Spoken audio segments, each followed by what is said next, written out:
Welcome to the AMG Driving Academy. It's a curriculum imported from Europe where we have 1, 2, and 3 day courses where you'll get to experience virtually the whole line of AMG vehicles provided for you, world-class driving instructors at some of the greatest racetracks in North America. Hi, I'm Tommy Kendall, 4-time Trans Am champ and host of Test Drive on Speed Channel. Welcome to the AMG Driving Academy. I hope you enjoy these short films that take you through a little bit of the curriculum that we teach at the Academy. There's an infinite number of lines on any corner or racetrack, but there's only one fastest.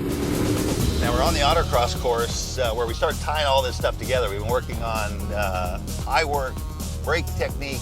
The whole point of line technique is you're trying to minimize how much you turn the wheel. The tighter you have to turn, the more you have to slow down. And so you use every inch of road. You start out wide, all the way down to the inside of the corner, which we call the apex or the clipping point. Then you drift all the way out. You have a turn-in cone.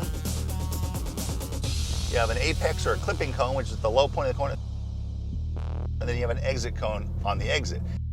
And so it's kind of like a big game of connect the dots, literally. Obviously, it's a lot more complicated than that when you start going faster, and we'll give you a little idea of the cadence, how quickly this stuff happens.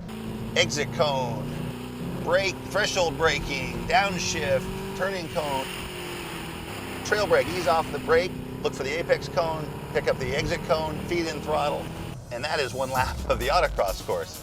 Now the eye work is what's so important, and you don't want to target fixate. So as I'm approaching this apex cone, I switch to my peripheral vision. I'm already looking way out here for the exit, because as you're feeding the throttle and the car starts to use up road, you want to pick that up as soon as possible. Same thing here, I turn in here, but I'm already looking way over there for the apex cone. As I approach the apex cone, I'm looking to the exit cone. It's exaggerated here on the autocross course because it's so tight. But it's a good exercise, because if you spend too much time thinking about what you just did, you're way behind on what's coming up. Now the apex is basically your tightest point on the corner, and you can have early apex, kind of mid apex, or late apex. This corner here is kind of classic late apex, meaning the clipping point is way around the corner. And so the point of that is this corner is so long, you don't want to exit way out there. So you move the apex around depending on what's coming up next in the course. If straightaway speed is really important, a late apex is exactly what you want. So leading onto a straightaway like this one, a late apex is important. This is also what's called an increasing radius, meaning the corner opens up as you go through it.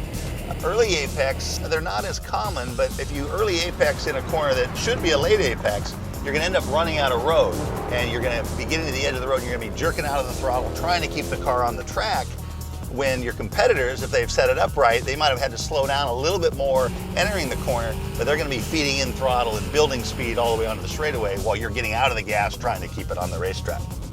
This is literally a life's work, but once you start breaking it down, it kind of is like a big game of connect the dots, where you have the turn-in point, the apex, and the back-out or exit point. As if you didn't know, all the content is filmed on a closed course by professional drivers. Do not try this on public roads. Always wear your seatbelt and drive responsibly.